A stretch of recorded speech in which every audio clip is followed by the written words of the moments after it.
shir caalamiya oo ay soo qaban qaabisay safaaradda Somaliland ay ku leedahay wadanka Faransiiska ayaa ka dhacay magaalada Paris ee xarunta wadanka Faransiiska.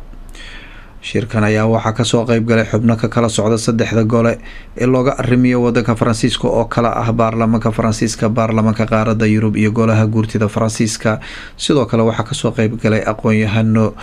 looyaro caalami ah iyo dad aad u tiro badan oo markaa isugu kala jira dad ganacsato ah oo daneynaya arrimaha qadiyadda madax banaanida Somaliland.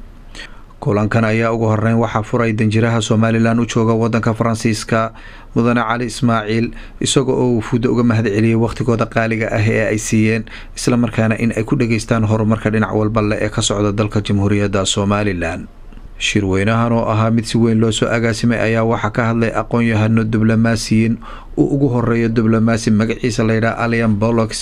oo ahaa nin aqoon dheer u leh qadiyadda madax banaanida Somaliland, isla markaana shirkii ka dhacay Boorame 1993 keenay qalabkii markaa shirka lagu horumarinayay, isla markaana ay safaaradda Faransiisku ay goobka jooga ay ka ahayd ee saldhigeedu ahaa wadanka Djibouti.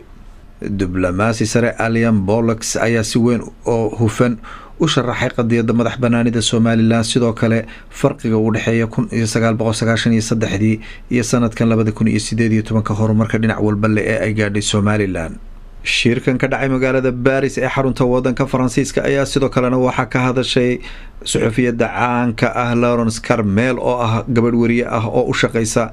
jaridda weyn ee caanka ah Le Monde, isla markaana dhowaan kasoo noqotay Somaliland kana qayb gashay doorashooyinkii madaxtinimada ee sanadkii hore ka dhacay dalka Jamhuuriyadda Somaliland.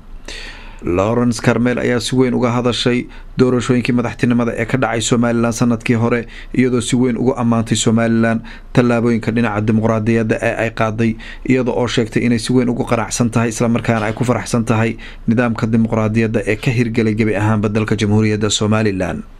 shirweynahan oo ahaa mid si weyn loo soo agaasimay ayaa iyaduna waxaa ka hadashay Carolina Riveri oo ah gabadh buugeeda PhD-da ka qortay geeska Afrika, isla markaana qaybo fara badan kaga soo qaadatay Somaliland, iyadoo uu iftiimisay kasoo qaybgalayaashii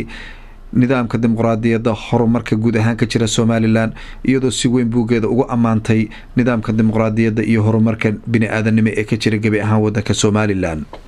shirweynahan ayaa sidoo kalena waxaa kasoo qayb galay koox suxufiyiin ah oo ka socda telefishanka France 24 iyo idaacadda caalamiga ah ee marka lasoo gaabiyo loo yaqaan RVV. idaacadaas oo sheegtay in ay dhowaan ay ka furanaysa laan Somaliland, iyagoo oo sheegay inay wada hadallo aad u ballaaran ay kula jiraan wasaaradda warfaafinta, isla markaana meel fiican ay u marayso in markaa heshiis laga gaadho in idaacad caalami ah oo ku hadasha luuqadda Faransiiska laga hirgeliyo wadanka Somaliland. shirkan ayaa waxa uu daba yaalaa dadaalada wasaaradda arrimaha dibadda Somaliland ay ugu jirto iibgeynta qadiyadda Somaliland, iyadoo wasaaradda arrimaha dibadda Somaliland ay bilowday in qadiyadda Somaliland lagu soo bandhigo fagaarayaasha waaweyn ee caalamiga ah. dalmar telefishinka qaranka Somaliland, France.